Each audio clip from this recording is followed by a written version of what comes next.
श्री वाहेगुरु साहिब सतनाम जी। वाहेगुरु वाहेगुरु इधर जम के सारी गुरु जी। कंधा कंधा नाल बैठी जी ढोला के इधर उठ के ए पासे आ उठ के वाहेगुरु वाहेगुरु वाहेगुरु जी। जे संगत विच चुस्त फुरत होके बैठी ना चुस्ती फुर्ती मिलती है। तो जे बीमार जे होके बैठी है ढोल ला के तो विंगे ढिड जे होके तो फिर बीमारी मिलती है। ये हुण तुसीं वेखना की लैके जाना है। इत्थे जिन्ने भी संगत विच आउंदे आ ना महाराज कहंदे भी कोई तो बंदे गवा के जाते आ ते कई बना के जाते आ। संसार विच भी कई लोग याड़ा करके जाते आ ते कई खट के जाते आ। गुरमुख लाहा लै गए मनमुख चले मूल गवाए जी। गुरमुखा ने लाहा लिया है मनमुखा ने आपदा पहला भी गवा लिया। गुरमुख लाहा लै गए मनमुख चले मूल गवाए जी। मनमुख आपदा पिछला भी गवा जाते हैं तो गुरमुख होर झोलियां भर के लै जाते हैं। इत्थे जिन्ने भी गुरमुख प्यारे माई भाई आउंदे आ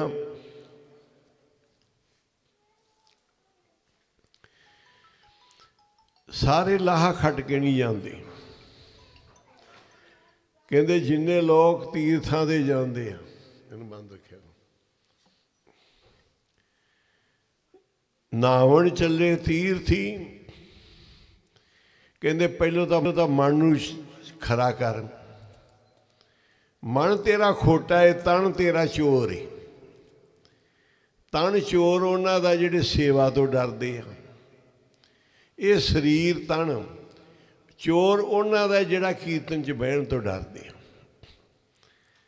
वो चोर ने जिन जेड़े कीर्तन च बैठन तो डरदे आ भी इधर गप्पा मार लो इधर मार लो उधर खड़ जाओ खा पी लो वो तन दे चोर है। मन दे खोटे आ जेड़े केवल ते केवल गुरु दी संगत तक आपदियां सेवा तक संबंध रखते आ। वो मन दे शुद्ध ते तन दे चोर नहीं गए तन दे गुरमुख ने तन दे सेवा करने वाले। कहते गुरुआं दी सेवा मन तन धन नाल करिए। पहली गल तो गुरु हर एक नूं मिलते नहीं। जे मिल जाण कहते फिर मन तन धन नाल मन नाल भी तन नाल भी धन नाल भी तिन्ने ही सेवा लुट ली। गुरु साहब ने खजाने खोले खजाने उन्हें कहा लुट ला जिन्हें लुटने। गुरमुख गुरु के प्यारे लुट के ले जाते आ। मनमुख चले मूल गवाए जी। गुरमुख लाहा ले गए मनमुख चले मूल गवाए जी। गुरमुख लाहा खट के जाते। एक भौ लथी नातियां दो भौ चढ़ी अस होर। इत्थों वालियां दा एक पाप तो उतरदा ही है। जेड़े आके सही असूलों से नहीं निभते उन्होंने दो चढ़ जाते। फिर एक उतरे का की फायदा सगों पाप चढ़ गया। एक पाप उतरिया दो चढ़ गया। इत्थे बैठांगे गुरु चेते आएगा कथा कीर्तन नाम बाणी नाल मन जुड़ेगा। जे तुसी बाहर गेड़े दोगे किसी का उगण देख लिया किसी की चुगली कर ली किसी नूं माड़ा चंगा बोलता कमाई जाती। कहते बंदा कमाई डोलता है। कमाई संभालते ने बहुत सूझवान आदमी। वो कहते असी क्यों डोलीए असी आपदी कमाई क्यों डोलीए। एक राजे ने कल्पिया होया सी घोड़ियां दे तबेले विच सी पांडवां दी अंश विचों सी अज राजा ਮਹਾਂਪੁਰਸ਼ ਚਲੇ ਗਏ ਭਿੱਖਿਆ ਮੰਗਣ, ਰਾਜੇ ਦੇ ਪਿੱਛੇ ਤਬੇਲੇ 'ਚ ਹੀ ਚਲੇ ਗਏ। ਕਹਿੰਦੇ ਸੰਤ ਜੀ ਮੈਂ ਰਾਜ ਦਰਬਾਰ ਵਿੱਚ ਕਿਤੇ ਤਖਤ 'ਤੇ ਬੈਠਾ, ਤੁਸੀਂ ਮੰਗੋ ਤੇ ਮੈਂ ਦਿਆਂ, ਆਹ ਤੁਹਾਨੂੰ ਸੋਭਦਾ ਹੈ? ਘੋੜਿਆਂ ਦੇ ਤਬੇਲੇ 'ਚ ਲਿੱਦ 'ਚ ਮੈਂ ਖੜਾ ਤੇ ਤੁਸੀਂ ਭਿੱਖਿਆ ਲੈਣ ਆ ਗਏ ਜੀ। ਇੱਥੇ ਤਾਂ ਲਿੱਦ ਹੈਗੀ, ਲੈਣੀ ਤੇ ਲੈਣਾ ਬਾਬਾ। ਕਹਿੰਦੇ ਸਾਡੀ ਝੋਲੀ ਹਾਜ਼ਰ ਹੈ, ਲਿੱਦ ਪਾ ਦੇ। ਉਹਨੇ ਗੁੱਸੇ ਇੱਕ ਬੁੱਕ ਲਿੱਦ ਦਾ ਪਾ ਤਾ। ਉਹਨਾਂ ਨੇ ਆਪਦੇ ਬਾਹਰ ਡੇਰੇ ਦੇ ਰੱਖਤਾ। ਹਰ ਇੱਕ ਦਾ ਦਾਨ ਵੱਧਦਾ ਹੈ, ਦਾਨ ਨੂੰ ਬੀਜ ਗਿਣਿਆ ਗਿਆ। ਬੀਜ ਜਿਹੜਾ ਤੁਸੀਂ ਗੁਰੂ ਘਰ ਵਿੱਚ ਬੀਜਿਆ ਹੈ, ਕਣਕ ਦਿੱਤੀ, ਝੋਨਾ ਦਿੱਤਾ, ਖੰਡ ਦਿੱਤੀ, ਲੀੜਾ ਕੱਪੜਾ ਦਿੱਤਾ, ਇਹ ਤੁਸੀਂ ਆਪਦਾ ਬੀਜਿਆ ਹੈ। ਇਹ ਬੀਜੇ ਨੂੰ ਜੇ ਸੰਭਾਲ ਕਰੋਗੇ, ਸੇਵਾ ਕਰੋਗੇ, ਪਾਣੀ ਪਾਓਗੇ, ਹੋਰ ਚੰਗੇ ਨਾਮ ਜਪੋਗੇ, ਸੰਗਤ ਕਰੋਗੇ, ਇਹ ਤੁਹਾਡਾ ਬੀਜਿਆ ਬਹੁਤ ਫਲ ਦੇਵੇਗਾ। ਇਹਨੇ ਹੁਣ ਲਿੱਦ ਬੀਜੀ, ਕੋਈ ਕੁਝ ਬੀਜਦਾ ਹੈ, ਕੋਈ ਕੁਝ। ਲਿੱਦ ਵੱਧਦੀ ਗਈ, ਢੇਰ ਲੱਗ ਗਿਆ। ਰਾਜਾ ਲੰਘਿਆ, ਉੱਥੋਂ ਵੀ ਸੰਤਾਂ ਨੇ ਕੋਈ ਘੋੜੇ ਰੱਖੇ ਹੋਣ। ਰਾਜੇ ਨੂੰ ਸ਼ੌਂਕ ਹੁੰਦਾ ਘੋੜਿਆਂ ਦਾ। ਜਿੱਥੇ ਇੰਨੀ ਲਿੱਦ ਪਈ ਹੈ, ਕਹਿੰਦਾ ਮਹਾਰਾਜ ਵੀ ਤੁਸੀਂ ਘੋੜੇ ਰੱਖੇ ਨੇ, ਇੰਨੀ ਲਿੱਦ ਪਈ ਹੈ। ਕਹਿੰਦੇ ਰਾਜਾ ਇਹ ਤੇਰੀ, ਇਹ ਲਿੱਦ ਜਿਹੜੀ ਹੈ ਨਾ ਤੇਰਾ ਦਿੱਤਾ ਹੋਇਆ ਦਾਨ ਹੈ, ਤੇ ਰਾਜਾ ਇਹ ਸਾਰੀ ਲਿੱਦ ਤੂੰ ਖਾਣੀ ਹੈ। ਕਹਿੰਦੇ ਯਾਦ ਕਰ ਜਦੋਂ ਘੋੜਿਆਂ ਦੇ ਤਬੇਲੇ ਵਿੱਚ ਤੂੰ ਸਾਨੂੰ ਬੁੱਕ ਲਿੱਦ ਦਾ ਦਿੱਤਾ ਸੀ, ਇਹ ਸਾਰੀ ਲਿੱਦ ਰਾਜਾ ਤੈਨੂੰ ਖਾਣੀ ਪੈਣੀ ਹੈ। ਮਹਾਂਪੁਰਸ਼ਾਂ ਦੀ ਝੋਲੀ ਵਿੱਚ ਮਹਾਂਪੁਰਖਾਂ ਕੋਲ ਜੋ ਰੱਖੀਦਾ ਨਾ, ਉਹ ਪਰਮੇਸ਼ਰ ਵਧਾਉਂਦਾ ਹੀ ਰਹਿੰਦਾ ਹੈ, ਵਧਾਈ ਜਾਂਦਾ ਹੈ। ਕੋਈ ਵੀ ਘਰ 'ਚੋਂ ਆਣ ਕੇ ਤੁਹਾਡਾ ਵੱਧਦਾ ਜਾਣਾ। ਕਹਿੰਦੇ ਜੇ ਤੈਂ ਕੋ ਕੋਈ ਕਾਂਟਾ ਬੋਏ, ਕਹਿੰਦੇ ਤੇਰੇ ਵਾਸਤੇ ਕੋਈ ਕੰਡਾ ਬੀਜਦਾ ਹੈ ਨਾ, ਤਾਂ ਕੋ ਬੋ ਤੂੰ ਫੂਲ, ਕਹਿੰਦੇ ਉਹਦੇ ਵਾਸਤੇ ਤੂੰ ਫੁੱਲ ਬੀਜਦੇ। ਤੈ ਕੋ ਫੂਲ ਕੇ ਫੂਲ ਹੈ ਵਹੀਂ ਕੋ ਤਰਸੂਲ, ਕਹਿੰਦੇ ਉਹਦਾ ਕੰਡੇ ਦਾ ਤਰਸੂਲ ਬਣ ਕੇ ਉਹਦੇ ਵੱਜਣਾ ਹੈ, ਮਰਨਾ ਹੈ। ਤੇ ਤੇਰਾ ਜਿਹੜਾ ਫੁੱਲਾਂ ਦੇ ਫਲ ਬਣ ਜਾਣੇ, ਤੇਰੇ ਜਿਹੜੇ ਫੁੱਲ ਨੇ ਨਾ ਇਹਨਾਂ ਦੇ ਫਲ ਬਣ ਜਾਣੇ ਆ। ਤੈ ਕੋ ਫੂਲ ਕੇ ਫਲ ਹੈ ਵਹੀਂ ਕੋ ਤਰਸੂਲ, ਉਹਦੇ ਤਾਂ ਕੰਡਿਆਂ ਦਾ ਤਰਸੂਲ ਬਣ ਗਿਆ, ਤੇਰੇ ਫੁੱਲਾਂ ਦੇ ਫਲ ਬਣ ਗਏ। ਆਪਣਾ ਬੀਜਿਆ ਹੋਇਆ। ਰਾਜਾ ਕਹਿੰਦਾ ਜੀ ਮਹਾਰਾਜ ਵੀ ਇਹ ਮੈਂ ਬਚ ਸਕਦਾ ਕਿਸੇ ਤਰੀਕੇ? ਤੂੰ ਬਚ ਹੀ ਨਹੀਂ ਸਕਦਾ ਰਾਜਾ, ਇਹ ਤਾਂ ਤੈਨੂੰ ਖਾਣਾ ਹੀ ਪੈਣਾ। ਕਹਿੰਦਾ ਜੀ ਮੈਨੂੰ ਜਿਵੇਂ ਜਾਣਦੇ ਜੇ ਮੈਨੂੰ ਜੁਗਤੀ ਦੱਸ ਦਿਓ ਵਿੱਚ, ਇਹ ਮੇਰਾ ਗੰਦ ਜਿਹੜਾ ਇਹ ਗੰਦ ਮੈਂ ਨਾ ਖਾਵਾਂ, ਇਸ ਗੰਦ ਖਾਣ ਤੋਂ ਬਚ ਜਾ, ਮੈਨੂੰ ਜੁਗਤੀ ਦੱਸ ਦਿਓ। ਕਹਿੰਦੇ ਜੁਗਤੀ ਤਾਂ ਫਿਰ ਇੱਕੋ ਹੀ ਹੈ, ਲੋਕਾਂ ਤੋਂ ਆਪਦੀ ਨਿੰਦਿਆ ਕਰਾ। ਆਪਾਂ ਪਹਿਲੋਂ ਹੀ ਤਿਆਰ ਹੁੰਦੇ ਆ ਵੀ ਕਿਸੇ ਦੀ ਮਾੜੀ ਗੱਲ ਮਿਲੇ ਸੀ ਤੇ ਉਹਨੂੰ ਮੂੰਹੋਂ ਕੱਢੀਏ, ਮੂੰਹ ਗੰਦਾ ਕਰ ਲਈਏ। ਆਪਾਂ ਤਿਆਰ ਹੀ ਹੁੰਦੇ, ਹੁੰਗਾਰਾ ਭਰ ਦਿੰਦੇ ਹਾਂ, ਸਿਰ ਹਿਲਾ ਦਿੰਦੇ ਹਾਂ। ਕਿਸੇ ਦੇ ਗੰਦੀ ਨਿੰਦਿਆ ਦੇ ਵਿੱਚ, ਮਾੜੀ ਗੱਲ ਦੇ ਵਿੱਚ ਨਾ ਹੁੰਗਾਰਾ ਭਰੋ, ਨਾ ਸਿਰ ਹਿਲਾਓ, ਨਾ ਕੰਨੀ ਸੁਣੋ, ਨਾ ਮੂੰਹੋਂ ਬੋਲੋ। ਕੰਨਾਂ ਨੂੰ ਵੀ ਸਜ਼ਾ ਮਿਲਦੀ ਹੈ, ਮੂੰਹ ਨੂੰ ਵੀ ਸਜ਼ਾ ਮਿਲਦੀ ਹੈ। ਕਹਿੰਦੇ ਰਾਜਾ ਇਹ ਲਿੱਦ ਤਾਂ ਜੇ ਤੇਰੀ ਲੋਕੀ ਨਿੰਦਿਆ ਕਰਨ ਤੇ ਸਾਰੀ ਖਾ ਜਾਣਗੇ, ਤੇ ਨਹੀਂ ਤਾਂ ਤੈਨੂੰ ਹੀ ਖਾਣੀ ਪੈਣੀ। ਰਾਜੇ ਨੇ ਫਿਰ ਸਾਰਿਆਂ ਤੋਂ ਨਿੰਦਿਆ ਕਰਾਈ। ਕੋਈ ਗੁਰਮੁਖ ਸੀ ਬੜੇ ਸ਼ੁੱਧ ਹਿਰਦੇ ਵਾਲੇ, ਜਿਨ੍ਹਾਂ ਨੂੰ ਗਿਆਨ ਸੀ ਵੀ ਇਹਨਾਂ ਗੱਲਾਂ ਵਿੱਚ ਕੀ ਪਿਆ ਹੈ। ਨਾਮ ਬਿਨਾ ਸਭ ਕੂੜ ਗਾਲੀ ਹੋਸ਼ੀਆਂ, ਦੱਸੋ ਇਹਨਾਂ ਗੱਲਾਂ 'ਚ ਕੁਝ ਪਿਆ ਹੈ? सारा दिन ਜਿਹੜੇ ਅਸੀਂ ਮੂੰਹ ਪਾੜ ਪਾੜ ਕੇ ਬੋਲਦੇ ਆ, ਦੱਸ ਇਹਨਾਂ ਵਿੱਚ ਕੁਝ ਪਿਆ ਹੈ? ਰੱਬ ਦੇ ਭਜਨ ਵਿੱਚ ਤਾਂ ਕੁਝ ਹੈਗਾ, ਸੇਵਾ ਸਿਮਰਨ ਵਿੱਚ ਤਾਂ ਕੁਝ ਹੈਗਾ ਹੈ। ਸਾਰਾ ਦਿਨ ਮੂੰਹ ਪਾੜ ਪਾੜ ਕੇ ਜਿਹੜੇ ਮਰਜ਼ੀ ਪਿੰਡ ਦੀ ਕਿਸੇ ਗੁੜ 'ਤੇ ਚਲੇ ਜਾਓ, ਕਿਤੇ ਰੱਬ ਦੇ ਨਾਮ ਦੀ ਚਰਚਾ ਨਹੀਂ। ਚਰਚਾ ਸਾਰਾ ਸਾਰ ਗੰਦ ਖਾਣ 'ਤੇ ਲੱਗਾ ਹੋਇਆ। ਸਾਰੇ ਕੋਈ ਚਰਚਾ TV 'ਤੇ, ਚੈਨਲਾਂ 'ਤੇ, ਮੂੰਹ 'ਤੇ ਗੱਲਾਂ 'ਤੇ। ਮਹਾਰਾਜ ਕਹਿੰਦੇ ਇਹਦੇ ਤੋਂ ਬਚ ਜਾ। ਸੋ ਕਿਛ ਕਰ ਜਿਤ ਮੈਲ ਨਾ ਲਾਗੇ, ਹਰ ਕੀਰਤਨ ਮੇਹੋ ਮਨ ਜਾਗੇ। ਉਹ ਕੰਮ ਕਰ ਜਿੰਦੇ ਨਾਲ ਤੈਨੂੰ ਗੰਦ ਨਾ ਲੱਗੇ। ਬਾਂਸਣ ਕਾਲੇ ਪਰਸੀਏ ਤੋ ਕਿਛ ਲਾਗੇ ਦਾਗ। ਕਹਿੰਦੇ ਕਾਲੇ ਭਾਂਡਿਆਂ ਦੇ ਨਾਲ ਖਹਿ ਕੇ ਲੰਘੇਗਾ ਤੇ ਤੇਰੇ ਕੱਪੜੇ ਨਹੀਂ ਕਾਲੇ ਹੋਣਗੇ।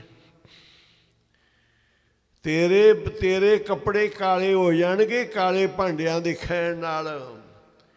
ਮਾੜੇ ਬੰਦਿਆਂ ਦੇ ਕੋਲ ਨਾ ਬੈਠਿਆ ਕਰ, ਨਾ ਲੰਘਿਆ ਕਰ, ਨਾ ਇਹਨਾਂ ਕੋਲ ਖੜਿਆ ਕਰ।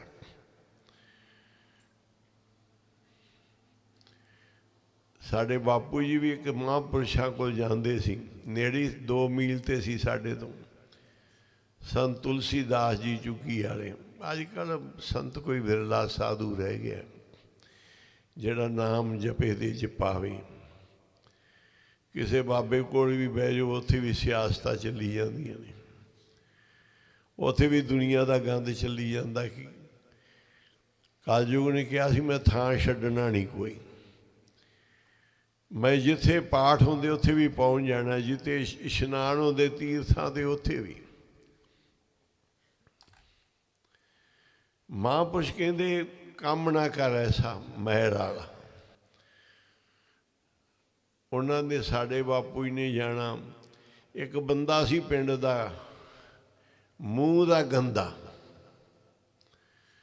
ਜਿਹੜਾ ਬੁਰੀਆਂ ਹੀ ਕਰਦਾ ਸੀ।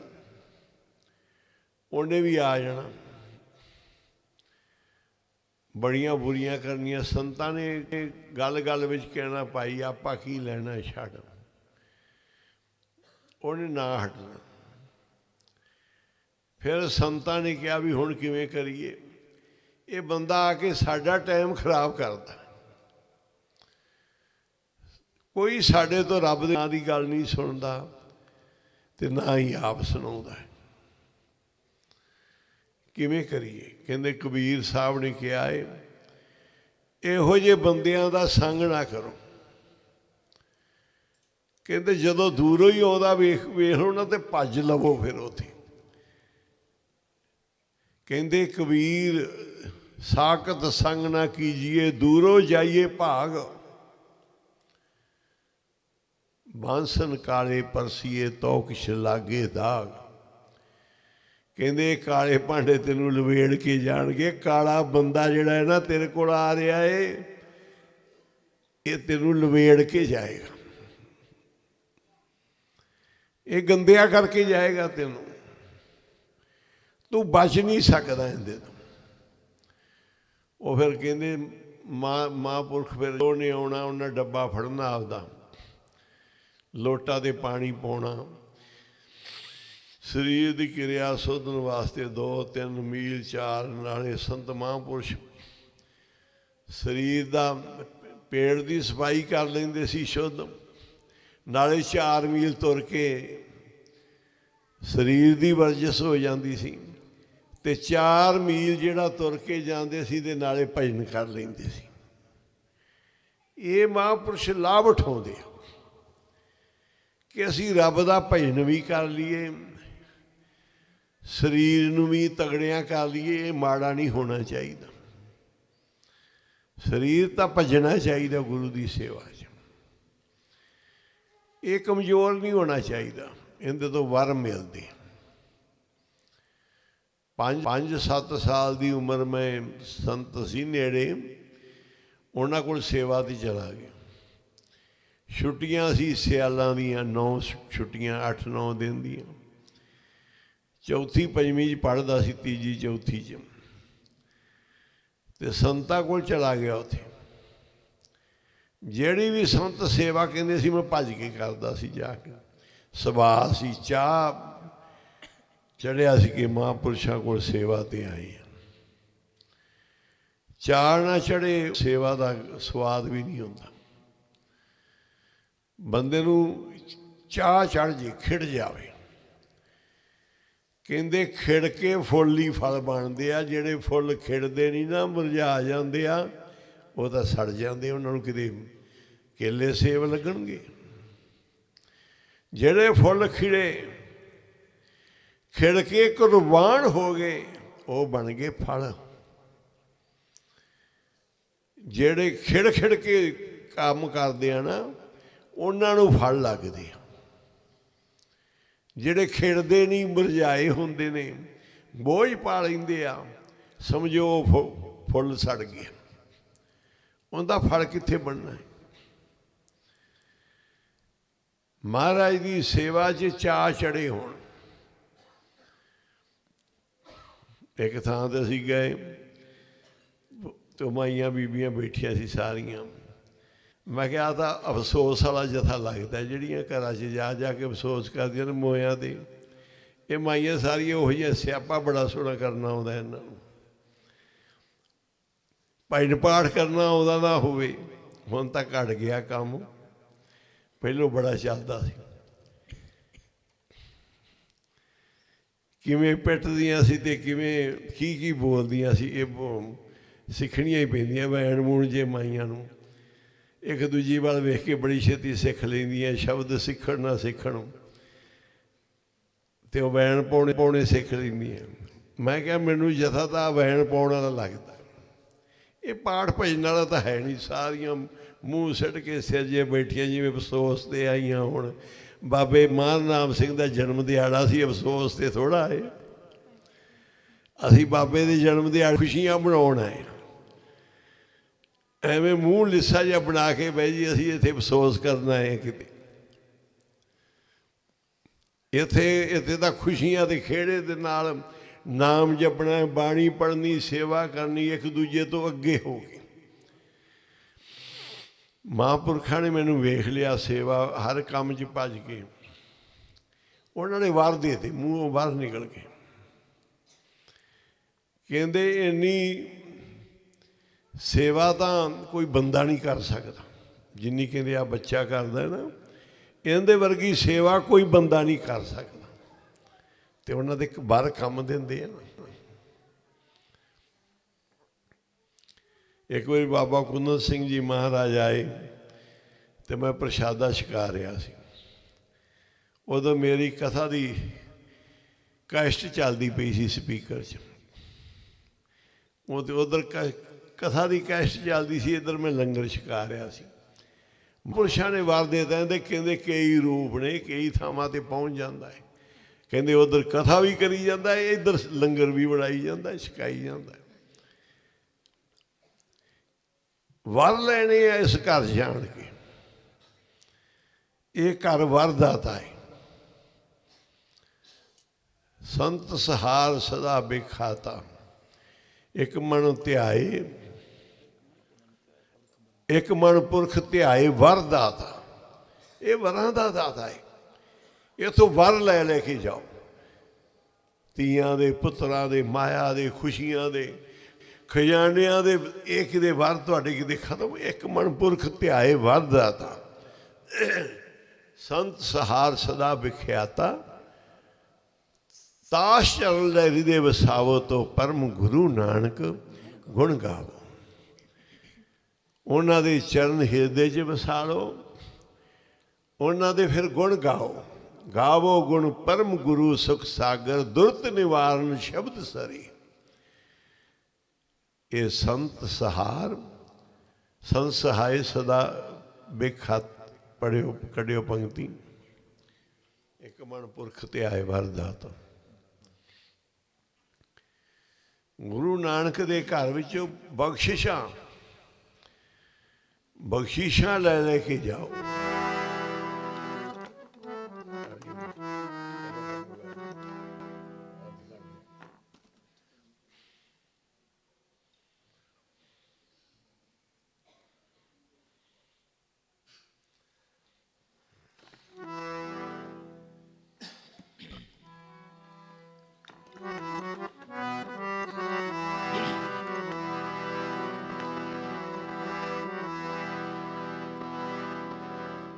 ਇੱਕ ਮਨ ਪੁਰਖ ਤੇ ਆਏ ਵਰਦਾਤਾ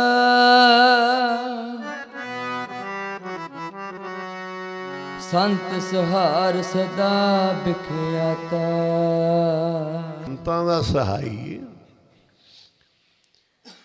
ਸਦਾਈ ਉਹ ਪ੍ਰਸੰਨੇ ਖੁਸ਼ੇ ਪ੍ਰਤੱਖ ਹੈ। ਐਸੇ ਗੁਰੂ ਦੇ ਕੋਲੋਂ ਬੈਠਾਂਗੇ ਸੁਣਾਂਗੇ, ਜ਼ਰੂਰ ਝੋਲੀਆਂ ਭਰਨਗੀਆਂ ਸਾਡੀਆਂ, ਪਰ ਸਾਡਾ ਮਨ ਨਾ ਲੱਗਿਆ ਕਰਕੇ ਸਾਡੇ ਲਈ ਕੀਰਤਨ ਕਥਾ ਬੋਝ ਬਣ ਜਾਂਦੇ, ਸਾਨੂੰ ਬਹਿਣਾ ਔਖਾ ਹੋ ਜਾਂਦਾ ਹੈ ਮਨ ਨਾ ਲੱਗਿਆ ਕਰਕੇ। ਮਾਇਆ ਦੇ ਕਿੰਜ ਇੱਕ ਇੱਧਰ ਕੋਈ ਇੱਧਰ, ਮੈਂ ਕਿਹਾ ਸਾਰਾ ਕੰਮ ਹੀ ਓਟ ਹੋਇਆ ਪਿਆ। ਅਜਵਾਕ ਜੇ ਉੱਧਰ, ਮਾਈਆਂ ਇੱਧਰ, ਭਾਈ ਲੰਗਰ 'ਚ। ਅਸੀਂ ਤਾਂ ਜਿਵੇਂ ਮਾਈ ਦੇਖਦੀ ਹੁੰਦੀ ਨਾ ਕੜਛੀ ਮਾਰ ਕੇ ਦੋ ਦਾਣੇ ਚੱਕ ਕੇ, ਦਾਲ ਬਣ ਗਈ ਨਹੀਂ ਬਣ ਗਈ, ਅਸੀਂ ਤਾਂ ਦੋ ਦਾਣੇ ਹੀ ਚੱਕਦੇ, ਉਹਨੇ 2 ਮਿੰਟ ਹੀ ਵੇਖਣਾ ਹੁੰਦਾ ਹੈ ਅਤੇ ਸਹੀ, ਅਤੇ ਜਾਂ ਨਾ ਪਾ ਕੇ ਚਲੇ ਜਾਣਾ। ਅਸੀਂ 2 ਮਿੰਟ ਵੇਖ ਕੇ ਵੀ ਕੀ ਕਰਦੇ ਫਿਰਦੇ ਆ। ਅਸੀਂ ਤਾਂ 2 ਦਾਣੇ ਫੜਦੇ ਆ ਅਤੇ ਸਾਰਾ ਡੋਣਾ ਦਾਲ ਦਾ ਪਰਖ ਲੈਣਾ, ਕੱਚਾ ਹੈ ਕਿ ਪੱਕਾ ਹੈ।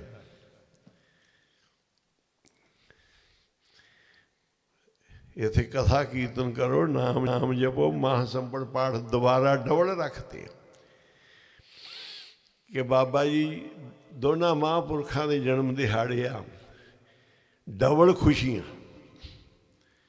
ਨਾਲ। ਬਾਬਾ ਜੀ ਵੱਡਿਆਂ ਦਾ ਜਨਮ ਦਿਹਾੜਾ, ਨਾਲ ਬਾਬਾ ਖੇਮ ਸਿੰਘ ਜੀ ਦਾ, ਡਬਲ ਖੁਸ਼ੀਆਂ ਅਤੇ ਡਬਲ ਹੀ ਮਾਂ ਸੰਪਟ, ਅਤੇ ਡਬਲ ਦੂਰੇ ਗੱਫੇ ਲਾਓ। ਕਹਿੰਦੇ ਦੂਰੇ ਗੱਫੇ ਲਾਓ ਗੁਰੂ ਨਾਨਕ ਦੇ ਕੋਲੋਂ। ਸੰਗਤ ਵਿੱਚ ਆਣ ਕੇ ਝੋਲੀਆਂ ਭਰੋ, ਜੇ ਕੁਝ ਖੱਟ ਕੇ ਲੈ ਕੇ ਜਾਣਾ, ਸੁਖਮਨੀ ਦੇ ਪਾਠ ਕਰੋ, ਜਪਜੀ ਦੇ ਕਰੋ, ਮਾਲਾ ਕਰੋ, ਜਿੱਥੇ ਮਰਜ਼ੀ ਬਹਿ ਜਾਓ। ਬਾਬਾ ਜੀ ਨੇ ਇਸ ਥਾਂ ਨੂੰ ਦੱਸਿਆ ਕਿ ਇਹ ਤਪੱਸਿਆ ਵਾਲਾ ਹੈ, ਇਹ ਬੰਦਗੀ ਵਾਲਾ ਹੈ, ਕਿ ਕੋਈ ਗੱਲ, ਇਹ ਗੱਲ ਕਈ ਤੇ ਮੰਨੇ ਜਾਂ ਨਾ ਮੰਨੇ, ਉਹ ਲਿਖ ਕੇ ਲਿਖਤਾਂ ਬਣਾ ਕੇ ਰੱਖ ਗਏ ਕਿ ਇੱਥੇ ਦੇਵੀ ਦੇਵਤਿਆਂ ਨੇ ਤਪ ਕੀਤੇ ਆ, ਰਿਸ਼ੀਆਂ ਮੁਨੀਆਂ ਨੇ ਤਪ ਕੀਤੇ ਆ। 12 ਸਾਲ ਬਾਬੇ ਮਾਹ ਨਾਮ ਸਿੰਘ ਨੇ ਤਪ ਕੀਤਾ ਹੈ। ਬਹਾਲ ਦਾਸ ਉਦਾਸੀ ਸੰਤਾਂ ਦਾ ਸੇਵਕ ਸੀ। ਇੱਥੇ ਉਹਦੀ ਭੈਣ ਸੀ, ਉਹ ਵਿਧਵਾ ਹੋ ਗਈ ਅਤੇ ਘਰਦਿਆਂ ਨੇ ਭੇਜਤਾ ਸੀ ਵੀ ਭੈਣ ਨਾਲ ਮਦਦ ਕਰ ਜਾ ਕੇ, ਭਰਾ ਨੂੰ ਬਾਲਦਾਸ ਨੂੰ। ਉਹਨਾਂ ਨੇ ਕਿਹਾ ਵੀ ਜਦੋਂ ਮੈਂ ਪਹਿਲੇ ਦਿਨ ਬਾਬਾ ਜੀ ਦੇ ਦਰਸ਼ਨ ਕੀਤੇ ਆ ਨਾ, ਅਤੇ ਮੈਂ ਕਰਾਮਾਤ ਦੇਖੀ, ਗੁਰੂ ਨਾਨਕ ਦੇ ਘਰ ਕਰਾਮਾਤ। ਕਹਿੰਦੇ ਕਰਾਮਾਤ ਦੇਖੀ, ਬਾਬਾ ਜੀ ਕਹਿੰਦੇ ਆਓ ਬਈ ਖੇਡੀਏ। ਸਾਰੇ ਬੱਚਿਆਂ ਨੂੰ ਜਿਹੜੇ ਪਸ਼ੂ ਚਾਰਦੇ ਸੀ ਅਤੇ ਚਰਾਨ ਸੀ, ਲੈ ਆਉਂਦੇ ਸੀ ਸਾਰੇ ਆਪਦੇ ਪਸ਼ੂਆਂ ਨੂੰ ਛੱਡ ਕੇ। ਕਹਿੰਦੇ ਆਓ ਖੇਡੀਏ। ਖੇਡਦੇ ਕਹਿੰਦੇ ਜੀ ਸਾਨੂੰ ਹੁਣ ਜਾਣਾ ਪੈਣਾ, ਅਸੀਂ ਜੀ ਰੋਟੀ ਭੁੱਲ ਆਏ ਹਾਂ। ਬਾਬਾ ਜੀ ਕਹਿੰਦੇ ਅਸੀਂ ਤੁਹਾਨੂੰ ਇੱਥੇ ਕੋਈ ਨਾ ਕੋਈ ਖਵਾ ਦਿਆਂਗੇ। ਇੱਕ ਮੁੰਡੇ ਨੂੰ ਬੁਲਾ ਕੇ ਰੁਪਈਆ ਦੇ ਕੇ ਕਹਿੰਦੇ ਜਾ ਰਿਓੜੀਆਂ ਲਿਆ ਰੁਪਈਏ ਦੀਆਂ, ਅਤੇ ਪੈਸਾ ਮੋੜੀ ਨਾ ਕੋਈ, ਸਾਰੇ ਦੇ ਆਵੇਂ। 1 ਰੁਪਏ ਦੀਆਂ ਰਿਓੜੀਆਂ ਲਾ, ਉਹ ਜਾ ਕੇ ਰਿਓੜੀਆਂ ਲੈ ਕੇ ਆਇਆ, ਬਹੁਤ ਆ ਗਈਆਂ। ਹੁਣ ਤਾਂ ਰੁਪਈਆ ਗਿਣਤੀ ਵਿੱਚ ਨਹੀਂ ਨਾ,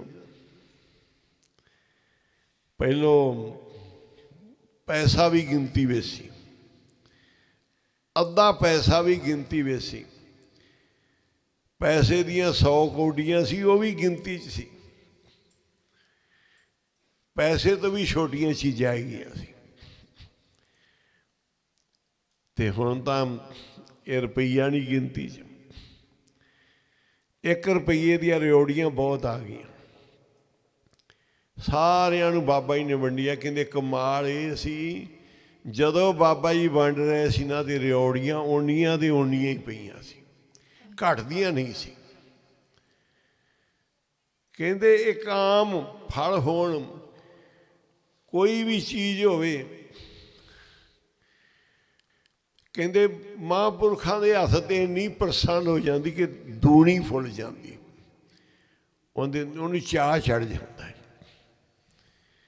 ਰਿਓੜੀਆਂ ਦੇ ਨਾਲ ਲੱਗੇ ਤਿਲ ਵੀ ਕਹਿੰਦੇ ਰੱਬ ਦੇ ਜੀ ਹੁੰਦੇ ਨੇ ਦਾਣੇ, ਜੇਤੇ ਦਾਣੇ ਅੰਨ ਕੇ ਜੀਆਂ ਬਾਝ ਨਾ ਕੋਈ। ਸਾਰੇ ਜੀ ਜਿਨ੍ਹਾਂ 'ਚ ਇਹਨਾਂ 'ਚ ਜਾਣ, ਕੋਈ ਜਾੜੇ, ਕੋਈ ਇਸ ਤਰ੍ਹਾਂ ਦਾ 4 ਤਰ੍ਹਾਂ ਦੇ ਜੀਵ ਜੰਤੂ ਨੇ। ਅੰਡਰ ਜਜ ਸੇਤ ਉਤਪਜ ਤੇਰੇ ਕੀਤੇ ਜਨਤਾ। ਅੰਡਿਆਂ ਤੋਂ ਪੈਦਾ ਹੋਣ ਵਾਲੇ, ਜੇਰ ਤੋਂ ਪੈਦਾ ਹੋਣ ਵਾਲੇ, ਉਤਪਜ ਫਸਲਾਂ ਵਿੱਚ ਪੈਦਾ ਹੋਣ ਵਾਲੇ ਸਾਰੇ ਜੀਵ ਜੰਤੂ ਨੇ। ਕਹਿੰਦੇ ਰਿਓੜੀਆਂ ਉਵੇਂ ਹੀ ਪਈਆਂ। ਫਿਰ ਬਾਬਾ ਜੀ ਉਸ ਮੁੰਡੇ ਨੂੰ ਬੁਲਾ ਕੇ ਕਹਿੰਦੇ ਲਿਆ ਪਿਆਈ। ਉਹਨੇ ਅਠਿਆਨੀ ਦੀਆਂ ਰਿਓੜੀਆਂ ਲੈ ਆਂਦੀਆਂ ਤੇ ਅਠਿਆਨੀ ਜੇਬ 'ਚ ਪਾ ਲਈ। ਬਾਬਾ ਜੀ ਨੂੰ ਕਹਿੰਦੇ ਭਾਈ ਸਾਡੀ ਅਠਿਆਨੀ ਮੋੜ। ਕਹਿੰਦੇ ਦੂਜੀ ਇਹ ਅੰਤਰ, ਪਹਿਲੀ ਇਹ ਵੇਖਿਆ ਕਿ ਓਨੀਆਂ ਹੀ ਰਿਓੜੀਆਂ ਪਈਆਂ ਨੇ। ਦੂਸਰਾ ਵੇਖਿਆ ਬਾਬਾ ਜੀ ਨੂੰ, ਉਹਨੇ ਚੋਰੀ ਅਠਿਆਨੀ ਰੱਖ ਲਈ, ਬਾਬਾ ਜੀ ਨੇ ਕਢਾ ਲਈ ਤੇ ਗਾਂ ਵਾਸਤੇ ਸਮੱਤ ਦੇ ਦੀ ਕਿ ਇਹ ਘਰ ਸਜਾਖਿਆਂ ਦਾ ਏ, ਅੰਨਿਆਂ ਦਾ ਨਹੀਂ, ਇੱਥੇ ਨਾ ਚੋਰੀ ਕਰਿਆ ਕਰੋ। ਆਖੋ ਜੀ, ਦੂਜੀ ਦੁਨੀਆ 'ਚ ਛਿਪ ਸਕਦੀ ਤੁਹਾਡੀ ਚੋਰੀ, ਪਰ ਇੱਥੇ ਤੁਹਾਡੀ ਚੋਰੀ ਛਿਪਣੀ ਨਹੀਂ। ਇੱਥੇ ਦੇਖਣ ਵਾਲੇ ਨੇ, ਅੱਖਾਂ ਵਾਲੇ ਆ। ਇਹ ਅੰਨਿਆਂ ਦਾ ਦੇਸ਼ ਨਹੀਂ। ਇਹ ਸਜਾਖਿਆਂ ਦਾ ਇੱਕ ਇੱਕ ਗੱਲ ਸਾਹਮਣੇ ਆਉਂਦੀ ਹੈ। ਬਾਬਾ ਜੀ ਕਹਿੰਦੇ ਗਾਂ ਤੋਂ ਇੱਥੇ ਗਲਤੀ ਨਾ ਕਰੀ। ਜਿਵੇਂ ਅੱਜ ਕੱਲ੍ਹ ਕੈਮਰੇ ਲੱਗੇ ਆ, ਕੈਮਰੇ ਦੇ ਵਿੱਚ ਆ ਜਾਂਦਾ ਸਭ ਕੁਝ। ਬਾਬਾ ਜੀ ਦੇ ਕੈਮਰੇ 'ਚ ਸਾਡੇ ਕੋਲ ਵੀ ਲਿਆਏ ਸੀ ਕੈਮਰੇ, ਚੱਕ ਕੇ ਜੀ ਲਾਓ, ਸਾਰੇ ਡੇਰੇ 'ਚ ਲਾਓ। ਤੇ ਮੈਂ ਤਾਂ ਚੁਕਾ ਦੇ, ਮੈਂ ਕਿ ਜਦੋਂ ਬਾਬੇ ਰੂਮੀ ਵਾਲੇ ਦਾ ਕੈਮਰਾ ਫੇਲ ਹੋ ਗਿਆ ਨਾ, ਫਿਰ ਤੁਹਾਡੇ ਲਾ ਲਾਂਗੇ। ਅਜੇ ਬਾਬੇ ਹਰਨਾਮ ਸਿੰਘ ਦਾ ਕੈਮਰਾ ਪੂਰਾ ਕੰਮ ਕਰਦਾ। ਉਦੋਂ ਹੀ ਗਲਤੀ ਵਾਲਾ ਫੜਿਆ ਜਾਂਦਾ, ਜਾਂ ਸਿੱਟਿਆ ਪਿਆ ਹੁੰਦਾ, ਜਾਂ ਡਿੱਗ ਪੈਂਦਾ, ਜਾਂ ਸਾਡੇ ਸਾਹਮਣੇ ਕੋਲ ਆ ਜਾਂਦਾ। ਕੋਈ ਕਰੇ ਸੀ। ਸ਼ਕਤੀਆਂ ਖੜੀਆਂ ਨੇ ਇੱਥੇ। ਇੱਥੇ ਕੈਮਰਿਆਂ ਨਹੀਂ, ਇੱਥੇ ਸਤਿਗੁਰੂ ਸਭ ਨੂੰ ਵੇਖਦਾ ਪਿਆ ਹੈ। ਬਾਬਾ ਜੀ ਕਹਿੰਦੇ ਲਿਆ ਸਾਡੀ ਅਠਿਆਣੀ। ਉਹਨੇ ਦੇਖਦਾ, ਨਾਲ ਹੀ ਸ਼ਰਮਸਾਰ ਹੋਇਆ। ਕਹਿੰਦੇ ਗਾਂ ਤੋਂ ਨਾ ਗਲਤੀ ਕਰੀ, ਅੱਗੇ ਤੋਂ ਨਹੀਂ ਐਸੀ ਗਲਤੀ ਕਰਨੀ। ਉਹਨੇ ਮਾਫੀ ਮੰਗੀ। ਦੂਜਾ ਕਹਿੰਦੇ ਕ੍ਰਿਸ਼ਮਾਏ ਦੇਖਿਆ। ਤੀਜਾ ਕਹਿੰਦੇ ਦੁਪਹਿਰ ਹੋ ਗਈ, ਸਾਡੇ ਜਿਹੜੇ ਪਸ਼ੂ ਸੀ ਉਹ ਦਰਖਤਾਂ ਥੱਲੇ ਜਾ ਕੇ ਬਹਿ ਗਏ। ਧੁੱਪ ਲੱਗਦੀ ਸੀ ਜ਼ਿਆਦਾ, ਪਸ਼ੂ ਨੂੰ ਵੀ ਸਾੜ ਪੈਂਦਾ, ਉਹ ਵੀ ਬਹਿ ਜਾਂਦਾ ਛਾਵੇਂ। ਅਸੀਂ ਵੀ ਛਾਵੇਂ ਬਹਿ ਗਏ। ਬਾਬਾ ਜੀ ਕਹਿੰਦੇ ਬੜੇ ਮੁਰਝਾਏ ਹੋਏ ਜੀ। ਕਹਿੰਦੇ ਅਸੀਂ ਕਿਹਾ ਸਾਰੇ ਜਿਹੜੇ ਪਸ਼ੂ ਚਾਰਨ ਵਾਲੇ ਕਿ ਬਾਬਾ ਜੀ ਗਰਮੀ ਬਹੁਤ ਹੈ, ਗਰਮੀ ਬੜੀ ਜ਼ਿਆਦਾ ਹੈ, ਤੇ ਕਹਿੰਦੇ ਠੰਡ ਵਰਤਾ ਦਈਏ। ਕਹਿੰਦੇ ਜੀ ਵਰਤਾਓ। ਫਿਰ ਬਾਬਾ ਜੀ ਕਹਿੰਦੇ ਤੁਸੀਂ ਸਾਰੇ ਬੱਚੇ ਜਿਹੜੇ ਨਾ ਕਹੋ ਰੱਬਾ ਰੱਬਾ ਮੀਂਹ ਪਾ, ਰੱਬਾ ਰੱਬਾ ਮੀਂਹ ਪਾ, ਸਾਡੇ ਵਿੱਚ ਠੰਡ ਵਰਤਾ। ਬਾਬਾ ਜੀ ਸਾਰੇ ਪਾਸੇ ਠੰਡ ਵਰਤਾ, ਰੱਬਾ ਰੱਬਾ ਮੀਂਹ ਪਾ, ਬੋਲੀ ਜਾਓ ਬੋਲੀ ਜਾਓ। ਕਹਿੰਦੇ ਅਸੀਂ ਬੋਲੀ ਗਏ, ਬਦਲੀ ਜੀ ਆਈ, ਉਹਨੇ ਚੰਗਾ ਮੀਂਹ ਪਾਇਆ ਤੇ ਅਸੀਂ ਕਹਿੰਦੇ ਨਾਤੇ ਵਿੱਚ ਬੜੀਆਂ ਮੌਜਾਂ ਮਾਣੀਆਂ। ਇਹ ਬਾਬਾ ਜੀ ਦੇ ਕੌਤ ਕੋਈ ਹੋਰ ਬੱਚਾ ਇੰਨਾ ਸਮਝੇ ਨਾ ਸਮਝੇ। ਬਾਲਦਾ ਸੀ ਮਹਾਂਪੁਰਖਾਂ ਦੀ ਸੰਗਤ ਕਰਨ ਵਾਲਾ, ਬਚਪਨ ਤੋਂ ਹੀ ਸੰਤਾਂ ਦੀਆਂ ਸੇਵਾ ਕੀਤੀਆਂ ਸੀ। ਉਹਨੂੰ ਬਾਬਾ ਜੀ ਦੇ ਇਹ ਕੌਤਕ ਕਰਾਮਾਤ ਵਾਲੇ ਮਨ ਨੂੰ ਖਿੱਚ ਰਹੇ ਸੀ ਕਿ ਸੰਤ ਪੂਰੇ ਨੇ, ਜਿਨ੍ਹਾਂ ਦੇ ਬੋਲ ਵੀ ਚੱਲਦੇ ਆ, ਜਿਨ੍ਹਾਂ ਦਾ ਮਨ ਦਾ ਫੁਰਨਾ ਵੀ ਚੱਲਦਾ ਹੈ, ਜਿਨ੍ਹਾਂ ਅੱਗੇ ਰਿੱਧੀਆਂ ਸਿੱਧੀਆਂ ਹੱਥ ਬੰਨੀ ਖੜੀਆਂ ਨੇ। ਕਹਿੰਦੇ ਬਾਬਾ ਜੀ ਕਹਿੰਦੇ ਮੈਂ ਘਰੇ ਦਾ ਚਲਾ ਗਿਆ, पर मेरा मन यही कि किवें ना किवें मैं सवेरे फिर पहुँच जा। सारी रात बाबा जी दे ख्याल आई जान, जेड़े जेड़े कौतक वरताए उन्होंने, उन्हां वाली सुरत लगी रही। दिन चढ़े बाबा जी दे कोल, कहंदे फिर आ गए असीं ते की कौतक वेखिया। फिर कहंदे तू गुरु नानक दे का भावना शरदा नाल आ नेती करामाता हुंदियां वेखेंगा इत्थे नेती, ते नेती तेरा हिरदा कुरबान हुंदा जाएगा। किसी दे भी कौतक करामात हुंदी वेख लीए आपदा मन खिड़ जांदा है, इंदा दुख हट गया, इंदी तकलीफ हट गई, आ गुरमुख लै गया। दो मुंडे आ गए, कहंदे जी साडे फैलां लाइयां होईयां, साडा बाहर जाना है ते साडा नंबर ही नहीं आ रहा। मैं कहा लग जाओ सेवा दे। लागे तो शाम दोपहरे बाद आ गया जी, मैनू तो मैसेज आ गया, फोन आ गया है, आ दूजा रह गया। सेवा करके घरे गए। मैं क्या दोबारा फिर आ जा जी, दोबारा फिर सेवा दे आ जाओ। जदों दोबारा आके सेवा कहंदे जी सेवा, मैं क्या पाठा ते लग जाओ। वो भी शाम नूं नठिया जी, मेरा भी नाम निकल आया है, मेरा भी वीजा आ गया है। इस घर दे विच सारे काम करामातां नाल हुंदे आ। जे को मन जाने मन कोई, मन तो सी तू मन्ने की गद कही ना जाए। जे को कह पिछे पछताए, कागद कलम न लिखण हार, मन्ने का भय करन विचार, ऐसा नाम निरंजन होए। जे को मन जाने, तू मन तो सी। इत्थे तो सब कुछ है, सारियां करामातां ने, सारियां बख्शिशां ने घर गुरु नानक दा। जे तेरे साचा सतगुरु क्या करे, जो सिखा में चूक गलतियां असी करते हैं, सच्चा गुरु की करेगा। अंधे एक ना लागी जो बांस बजाइए फूक, अन्निया दे फूक नहीं, एक भी गल असर नहीं करती जिमें बांस ते कदी फूक ने असर नहीं किया। बांस ते कदी फूक असर नहीं करती, अन्निया नूं एक भी नहीं लगती। ते जे बांस नूं भी कढ़ लीए, ते जे बांस रहेगा तो फूक ने भी असर नहीं करना। जे बांस दी बन जाएगी बांसरी, ते फूक भी असर करेगी भाई, आखो से।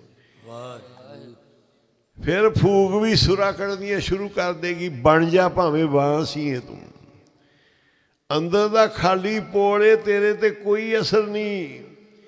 फूक मारी दा तू बंसरी बन जा, तो फिर तो भगवान भी फड़ के खड़ जाएंगे, बंसरी वाले बन जाएंगे। जे तू बंसरी बन जाएगी तो भावें बांस ही है, तो तेनों भगवान भी कबूल कर लेंगे। तेरे नां ते आपदा नां चढ़ा देंगे बंसरी वाले, आपदे नां ते तेरा नां चढ़ा लेंगे, बंसरी वाले बन जाएंगे। गुरु नानक दे घर विच सारियां करामातां ते शक्तियां ही ने। ये बाबे माहर नाम सिंह दियां ने। जेड़े मर्जी डेरे चले जाओ, नाले तुहाडे तो झोने इकट्ठे करनगे, कणकां इकट्ठियां करनगे, नाले कहणगे समागमे पैसे चंदा इकट्ठा करनगे। फिर इत्थे भी गोलका लाइयां होणगियां कि साड़ियां गोलका भी भर दिओ, पर्चियां भी कट्टणगे, सारे सिलसिले बनाउणगे। बाबा जी ने सारे ही चुकाए हुए ने। गोलका भी चकदियां बाबा खेम सिंह जी ने। मंगण का तो मतलब ही नहीं किसी को जावांगे पिंडां च मंगण वास्ते।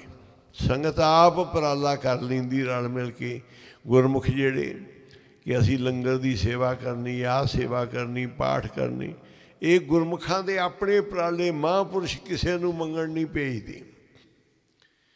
ਤੇ ਇੱਥੇ ਸਾਰੇ ਕਾਰਜ ਹੋ ਰਹੇ, ਸੋਨਾ ਚਾਂਦੀ ਹੀਰੇ ਮੋਤੀ ਬਿਲਡਿੰਗਾਂ, ਸਕੂਲ ਬਣ ਰਹੇ ਨੇ ਤੇ ਸਕੂਲਾਂ 'ਚ ਬੱਚੇ ਪੜ੍ਹ ਰਹੇ ਨੇ। ਸਾਰੇ ਸਕੂਲਾਂ ਦੇ ਹਿਸਾਬ ਕਰਕੇ ਵੇਖ ਲਓ, ਟੀਚਰਾਂ ਦੀਆਂ ਤਨਖਾਹਾਂ ਵੀ ਨਹੀਂ ਪੂਰੀਆਂ ਹੁੰਦੀਆਂ। ਤੇ ਬਖਸ਼ਿਸ਼ ਗੁਰੂ ਨਾਨਕ ਸਾਹਿਬ ਦੀ ਵਰਤ ਰਹੀ। ਜੇ ਕਿਸੇ ਨੇ ਲੰਗਰ ਲਾਉਣਾ ਹੋਵੇ ਤੇ ਸਾਰਿਆਂ ਦੇ ਭਾਂਡੇ ਵਿਹਲੇ ਕਰਕੇ ਲੈ ਆਉਂਦੇ ਆ। ਇੱਥੇ ਜੇ ਲੰਗਰ ਚਲਾਉਣਾ ਹੋਵੇ ਤੇ ਟਰੱਕ ਭਰ ਭਰ ਕੇ ਬਾਹਰ ਰੋਜ਼ ਹੀ ਜਾ ਰਹੇ। ਕਿਤੇ ਹਜ਼ੂਰ ਸਾਹਿਬ ਦੇ ਕਈ ਲੰਗਰ ਨੇ, ਕਿਤੇ ਕਿਸੇ ਲੰਗਰਾਂ ਨੂੰ ਜਾ ਰਿਹਾ ਰਾਸ਼ਨ, ਕਿਤੇ ਕਿਸੇ ਲੰਗਰਾਂ ਨੂੰ। ਤੋੜ ਨਹੀਂ ਆਉਂਦੀ ਗੁਰੂ ਨਾਨਕ ਦੇ ਘਰ ਦੀ ਨਿਸ਼ਾਨੀ ਹੈ, ਵੱਧਦਾ ਹੀ ਜਾਏਗਾ ਸਾਰਾ ਕੁਝ। ਤੋੜ ਨਾ ਆਵੇ, ਵੱਧ ਜਾਏ। ਤੇ ਬਾਬਾ ਜੀ ਦੇ ਜਿਹੜੇ 10-15 ਦਿਨ ਤਗੜੇ ਹੋਵੋ ਸਾਰੇ। ਆਸ ਪਾਸ ਦੇ ਇਲਾਕੇ ਜਿੰਨੇ ਵੀ ਪਿੰਡ ਨੇ 10, 11, 12 ਵਜੇ ਤੱਕ ਰਹਿਣ ਸਬਾਈ ਹੁੰਦੀ ਹੈ। ਜ਼ਰੂਰ ਬੈਠਿਆ ਕਰੋ, ਬਹਿ ਕੇ ਲਾਹਾ ਖੱਟ ਕੇ ਜਾਇਆ ਕਰੋ ਸਾਰੇ। ਹੁਣ ਸਮਾਪਤੀ ਕਰਾਂਗੇ। ਇੱਕ ਵਾਰੀ ਸਾਰੇ ਪੜ੍ਹ ਲਈਏ ਉੱਚਾ ਦਰ ਬਾਬੇ ਨਾਨਕ ਦਾ। ਮੈਂ ਸੋਭਾ ਸੁਣ ਕੇ ਆਇਆ।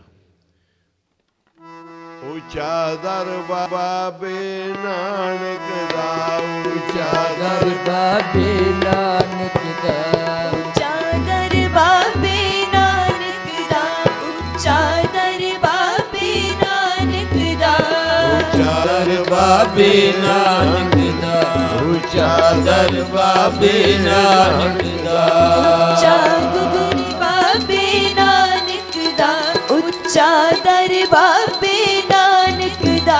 ਮੈਂ ਸੋਭਾ ਸੁਣ ਕੇ ਆਇਆ। ਉੱਚਾ ਦਰ ਬਾਬੇ ਨਾਨਕ ਦਾ, ਉੱਚਾ ਦਰ ਬਾਬੇ ਨਾਨਕ ਦਾ।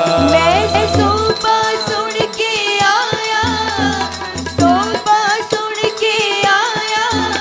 ਉੱਚਾ ਦਰ ਬਾਬੇ ਨਾਨਕ ਦਾ, ਉੱਚਾ ਦਰ ਬਾਬੇ ਨਾਨਕ ਦਾ।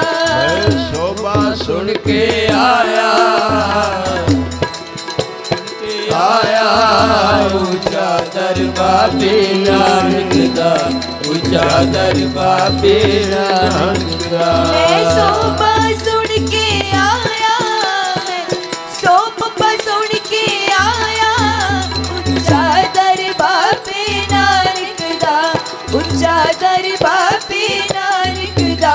ਉੱਚਾ ਦਰ ਬਾਬੇ ਨਾਨਕ ਦਾ, ਉੱਚਾ ਦਰ ਬਾਬੇ ਨਾਨਕ ਦਾ। ਉੱਚਾ ਦਰ ਬਾਬੇ ਨਾਨਕ ਦਾ, ਉੱਚਾ ਦਰ ਬਾਬੇ ਨਾਨਕ ਦਾ। ਗਾਵਤ ਉਧਰੇ ਸੁਣਤੇ ਉਧਰੇ, ਗਾਵਤ ਉਧਰੇ ਸੁਣਤੇ ਉਧਰੇ, ਗਾਵਤ ਉਧਰੇ ਸੁਣਤੇ ਉਧਰੇ, ਗਾਵਤ ਉਧਰੇ ਸੁਣਤੇ ਉਧਰੇ। ਕਿਸੇ ਪਾਪ ਕਨੇਰੇ, ਉੱਚਾ ਦਰ ਬਾਬੇ ਨਾਨਕ ਦਾ, ਉੱਚਾ ਦਰ ਬਾਬੇ ਨਾਨਕ ਦਾ। ਬਿਨ ਸੇ ਪਾਪ ਕਨੇਰੇ, ਬਿਨ ਸੇ ਪਾਪ ਕਨੇਰੇ। ਉੱਚਾ ਦਰ ਬਾਬੇ ਨਾਨਕ ਦਾ, ਉੱਚਾ ਦਰ ਬਾਬੇ ਨਾਨਕ ਦਾ।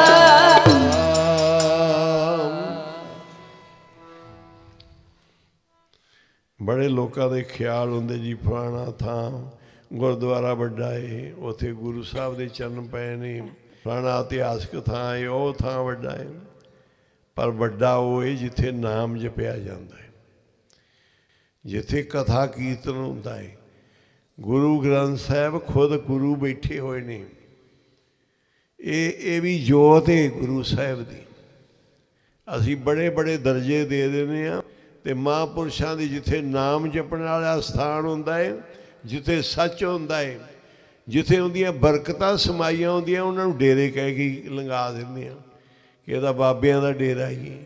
ਇਹ ਬਾਬੇ ਨਾਨਕ ਦਾ ਡੇਰਾ ਹੈ। ਇੱਥੇ ਗੁਰੂ ਨਾਨਕ ਸਾਹਿਬ ਆਪ ਬੈਠੇ ਹੋਏ ਨੇ। ਉਹੀ ਸਾਰਾ ਕੁਝ ਕਰੀ ਜਾਂਦੇ ਆ। ਬਾਬਾ ਮਹਾਨ ਨਾਮ ਸਿੰਘ ਜੀ ਗੁਰੂ ਨਾਨਕ ਦੀ ਜੋਤ ਹੀ ਸੀ। ਸਾਰਾ ਇਤਿਹਾਸ ਸਾਖੀਆਂ ਪੜ੍ਹੋ, ਉਹਨਾਂ ਦੇ ਸਾਰੇ ਕੌਤਕ ਗੁਰੂ ਨਾਨਕ ਸਾਹਿਬ ਵਰਗੇ।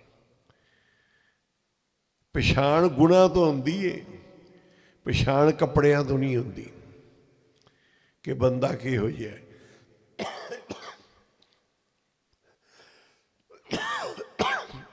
ਸਾਧੂ ਵਾਲਾ ਭੇਖ ਚੋਰ ਪਾ ਸਕਦੇ ਆ, ਸਾਧੂਆਂ ਦਾ ਲਿਬਾਸ ਚੋਰ ਵੀ ਪਾ ਸਕਦੇ, ਕੱਪੜਿਆਂ ਤੋਂ ਪਛਾਣ ਨਹੀਂ ਹੁੰਦੀ। ਪਹਿਚਾਣ ਉਹਦੇ ਕੰਮਾਂ ਤੋਂ ਹੁੰਦੀ ਹੈ ਕਿ ਚੋਰ ਹੈ ਕਿ ਸਾਹ ਦੇ ਅੰਦਰ ਚੋਲੇ ਦੇ। ਇਹਨਾਂ ਗੁਰਦੁਆਰਿਆਂ ਦੇ ਬਾਹਰੋਂ ਵੇਖ ਕੇ ਪਛਾਣ ਨਹੀਂ ਹੁੰਦੀ, ਇਹਨਾਂ ਦੇ ਅੰਦਰ ਕਿੰਨੀ ਕੁ ਭਗਤੀ, ਕਿੰਨੇ ਕੁ ਪਰਉਪਕਾਰ, ਕਿੰਨੇ ਕੁ ਜਪ ਤਪ।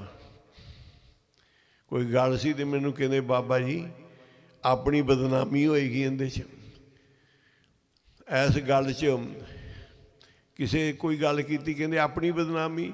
ਮੈਂ ਕਿਹਾ ਜਦੋਂ ਆਪਾਂ ਬਦਨਾਮ ਨਹੀਂ ਤੇ ਬਦਨਾਮੀ ਕੀ ਕਰੇਗੀ? ਜੇ ਆਪਾਂ ਬਦਨਾਮ ਆ ਤੇ ਫਿਰ ਤਾਂ ਭਾਈ ਨਾ ਵੀ ਕੋਈ ਕਰੇ ਬਦਨਾਮੀ ਫਿਰ ਵੀ ਬਦਨਾਮ ਆ। ਜੇ ਆਪਾਂ ਬਦਨਾਮ ਨਹੀਂ, ਆਪਾਂ ਸਹੀ ਆ ਤੇ ਬਦਨਾਮੀਆਂ ਨਹੀਂ ਕੁਝ ਕਰ ਸਕਦੀਆਂ। ਰਾਜੇ ਮਹਾਰਾਜੇ ਝੁਕਦੇ ਬਾਬਾ ਜੀ ਰੂਮੀ ਵਾਲੇ ਸਥਾਨ 'ਤੇ, ਵੱਡੇ ਵੱਡੇ ਪੰਜਾਬ ਦੇ ਮੁੱਖ ਮੰਤਰੀ ਆਣ ਕੇ ਝੋਲੀਆਂ ਅੱਡ ਕੇ ਮੰਗਦੇ ਆ, ਬੜੇ ਬੜੇ ਪੁਲਿਸ ਦੇ ਅਫਸਰ ਇੱਕ ਅਰਦਾਸ ਕਰ ਜਾਂਦੇ ਆ ਤੇ ਉਹਨਾਂ ਦੇ ਜਾਂਦਿਆਂ ਕੰਮ ਹੋ ਜਾਂਦੇ ਆ। ਜਿਹੜੇ ਅਰਦਾਸ ਕਰਕੇ ਜਾਂਦੇ ਆ ਪਹੁੰਚਦੇ ਨਹੀਂ, ਪਹਿਲੋਂ ਹੀ ਮੈਸੇਜ ਆ ਜਾਂਦੇ ਆ। ਇੰਨੀ ਵੱਡੀ ਇਹ ਗੁਰੂ ਨਾਨਕ ਦੀ ਪ੍ਰਤੱਖ ਸ਼ਕਤੀ ਹੈ। ਇਸ ਦਾ ਮਤਲਬ ਕਿ ਗੁਰੂ ਨਾਨਕ ਹੀ ਵਸਦਾ ਇੱਥੇ। ਜਗਤ ਜਲੰਦੇ ਨੂੰ ਰੱਖਣ ਵਾਲਾ ਜਿਹੜਾ ਹੈ ਉਹ ਆਪ ਹੀ ਮਾਲਕ ਚਲਾ ਰਿਹਾ ਹੈ ਸਾਰੀਆਂ ਚੀਜ਼ਾਂ ਨੂੰ।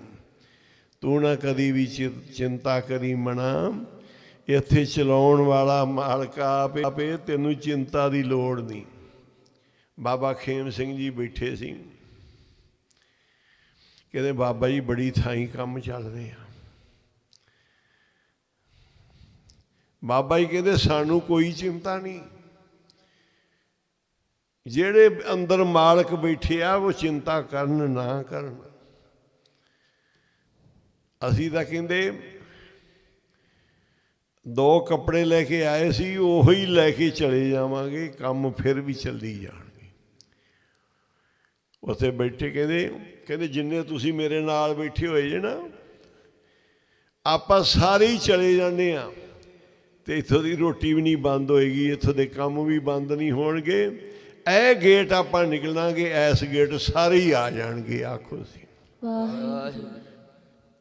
ਜਦੋਂ ਸਾਨੂੰ ਸੇਵਾ ਮਿਲੀ, ਅਸੀਂ ਜਿੰਨੇ ਸੇਵ ਬਾਬਾ ਜੀ ਨਾਲ ਸੀ, ਬਾਬਾ ਖੇਮ ਸਿੰਘ ਜੀ ਨਾਲ ਬੰਦੇ ਇੱਥੋਂ ਦੇ ਗੱਦੀ ਸਾਹਿਬ ਇੱਥੇ ਰਹਿਣ ਵਾਲੇ ਡੇਰੇ 'ਚ ਤੇ ਬਾਹਰੋਂ ਸੰਗੀ ਆਉਣ ਵਾਲੇ ਜਿੰਨੇ, ਉਹਨਾਂ ਨੇ ਕੋਈ ਹੋਰ ਵਿਉਂਤ ਘੜੀ ਸੀ, ਪਰਮੇਸ਼ਰ ਨੇ ਕੁਝ ਹੋਰ ਕਰਤਾ। ਉਹ ਗੁੱਸੇ ਹੋ ਗਏ।